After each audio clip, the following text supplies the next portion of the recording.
A ver, pensemos en esto. ¿Cuál es el verdadero propósito de la economía? ¿Se trata de predecir el futuro, casi como si fuera física, o es algo más? Bueno, esta pregunta, que parece tan simple, desató uno de los debates más profundos en el corazón de esta ciencia. Y todo empezó con uno de sus más grandes titanes, el premio Nobel Paul Samuelson. Hoy vamos a meternos de lleno en esa discusión para tratar de entender de qué va realmente el alma de la ciencia económica. Miren, este va a ser nuestro recorrido. Primero, vamos a ver qué es lo que buscaba Samuelson con su misión científica. Luego, nos zambullimos de cabeza en el debate del operacionalismo. Después, analizaremos su idea más polémica. ¿La ciencia explica o solo describe? Veremos cómo una de sus propias teorías termina en el banquillo de los acusados y cerramos con el dilema que, créanme, sigue muy vivo hoy en día. Así que la pregunta que nos va a guiar en todo esto es crucial. ¿Qué es exactamente lo que hace que una teoría económica pueda llamarse científica? La respuesta, como vamos a ver, no es nada obvia. Y de hecho, nos revela dos maneras totalmente opuestas de ver qué es el conocimiento en la economía. Bueno, arranquemos con el protagonista. Paul Samuelson no era un economista más del montón, para nada. Su ambición era gigantesca. Él quería que la economía tuviera la misma seriedad, el mismo rigor que las ciencias duras como la física. O sea, su misión era darle a la economía cimientos de roca, que fuera algo sólido, verificable. Y para lograr esta revolución, Samuelson puso sobre la mesa dos ideas centrales que sacudieron todo. Primero, dijo que cualquier teoría que se respete tiene que producir lo que él llamó teoremas operacionalmente significativos. Y segundo, algo todavía más provocador. Sostuvo que el trabajo de un científico no es explicar por qué pasan las cosas, sino simplemente describirlas de la forma más sutil posible. Entremos entonces al primer round de esta pelea intelectual que gira en torno a esa palabrita operacionalismo. La pregunta que se abre aquí es fundamental. ¿De verdad es posible, o siquiera deseable, que cada concepto en economía se pueda definir con una medición concreta, con una operación matemática? A ver, ¿qué es un teorema operacionalmente significativo? Traduzcámoslo. Para Samuelson, es básicamente una idea sobre el mundo real que se pueda poner a prueba. Y la palabra clave aquí es refutada. Una teoría solo es científica si existe la más mínima posibilidad, aunque sea en un mundo ideal, de que los datos la contradigan y demuestren que está mal. Quería sacar a la economía del mundo de las ideas abstractas que nadie puede comprobar. Pero claro, una idea tan radical no iba a pasar sin que alguien levantara la mano.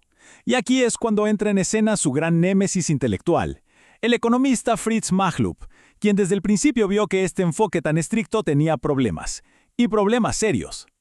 Y el argumento de Machlup es sencillamente brillante. Usa un ejemplo que parece súper simple, el precio del acero, y con eso destroza la idea del operacionalismo. Porque a ver, ¿qué precio usamos? ¿El que sale en la lista? ¿El que se paga al final con descuentos? ¿El que reporta al comprador? Machlup dice que podríamos inventar 50 formas distintas de medirlo, todas lógicas, y cada una nos daría un número diferente. Adiós a la idea de una única verdad medible. La solución de Machlup fue proponer una división. Dijo que hay que distinguir entre los constructos teóricos, que son las ideas puras, perfectas que usamos en nuestros modelos, y los conceptos operacionales, que se basan en los datos sucios y desordenados del mundo real. Su punto era claro, la ciencia necesita de los dos. Querer reducirlo todo a mediciones era para él un error garrafal. Y si el primer debate fue intenso, ahora pasamos al segundo, que es todavía más profundo. Aquí ya no se discute el cómo se hace la ciencia, sino el para qué. Y es donde encontramos la afirmación más controversial de Samuelson. Samuelson lo resumió todo en esta fórmula casi brutal en su simpleza. A es igual a B, que es igual a C. Y punto, no hay nada más. Detrás de esta aparente sencillez se esconde una idea potentísima sobre lo que es y sobre todo lo que no es una teoría. Vamos a descifrarla. A son los supuestos con los que empezamos. C son las predicciones a las que llegamos. Y B, bueno, B es la teoría. Pero para Samuelson, la teoría no es nada mágico. Es solo el puente, la reformulación matemática que te lleva de A hasta C. La teoría en sí misma no añade nada nuevo. No tiene un poder explicativo misterioso. A Machlup esto le pareció una locura, un insulto a la idea misma de teoría. Su argumento es que si la teoría es solo una reformulación, entonces no explica nada. Es como decir que llover explica que el suelo esté mojado. Para Machlup, una teoría de verdad tiene que ser algo más grande, más profundo que los simples hechos que predice.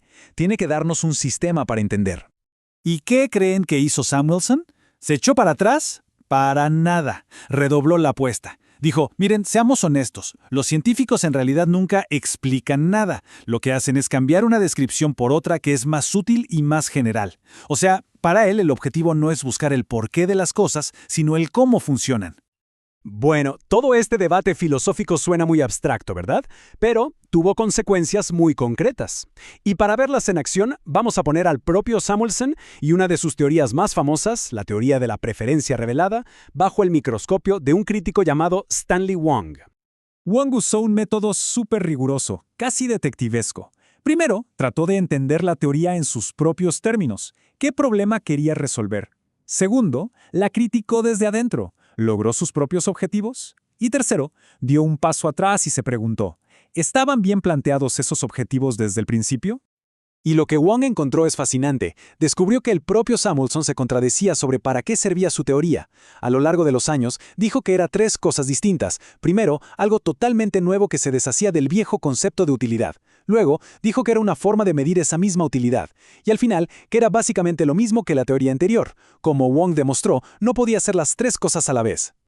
Y aquí viene el remate. Wang concluyó que estas contradicciones no eran un simple error, eran el resultado directo de la filosofía científica de Samuelson. Esa obsesión por medirlo todo y solo describir las cosas lo llevó a construir una teoría con cimientos temblorosos y metas que chocaban entre sí. Al final, la filosofía sí que importaba, y mucho.